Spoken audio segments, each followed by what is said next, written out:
दोस्तों आज मैं आपको अपना ये जो इतिहास है उसके बारे में पढ़ाना स्टार्ट करूँगा।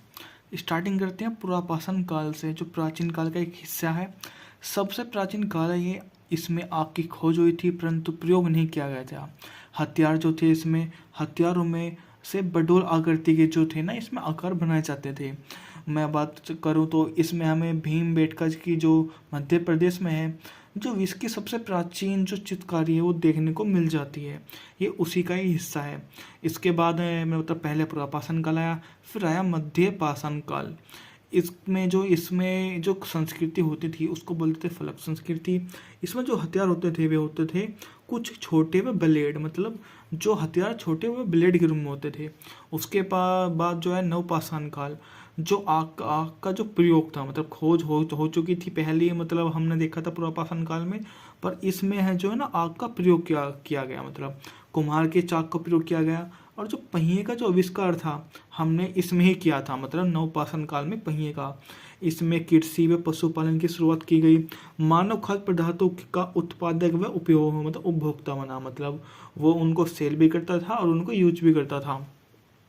सबसे पहले धातु की खोज व पालतू पशु, मतलब तांबा जो था, सबसे पहले तांबे की खोज हुई थी। और जो सबसे पहला पालतू पशु था वो था कुत्ता।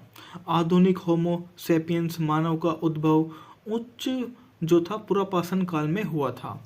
अब बात करते हैं हम सिंधु घाटी की सभ्यता के बारे में, जिसका टाइम पीरियड है 2500 से लेकर 1750 ईस्वी पूर्व तक।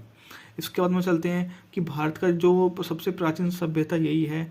1921 में जो इसकी खोज थी वो की थी दयाराम साहनी जी ने। इसकी जो खोज थी, आकृति इसकी त्रिभुजाकार थी, आपको पता ही होगा त्रिभुजाकार थी।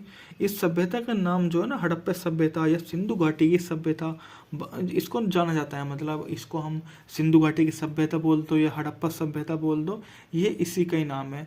इसमें जो मूर्ति पूजा की जाती थी और जो इसमें आरंभ हुआ था मूर्ति पूजा का, इसमें ही आरंभ हुआ था। इसके वर्तमान स्थल 3 देशों में है, जैसे पहले ये अफगानिस्तान है, भारत है, और ये आप देख सकते हैं दूसरे नंबर पर। जो मैं अगर बात करूँ तो पहला जो हड़प्पा है, इसका जो एक स्थान है हड़प्पा है, मोहनजोदाड़ो है। और जो राजस्थान में एक धौला और कालीबंगा है, गुजरात में लोथल है, और उत्तर प्रदेश में आप देख सकते हैं आलिमगढ़पुर है। आप इनको बढ़िया से याद कर लीजिए, मतलब ये आपको बहुत अधिक याद कराने में सहायता करेंगे।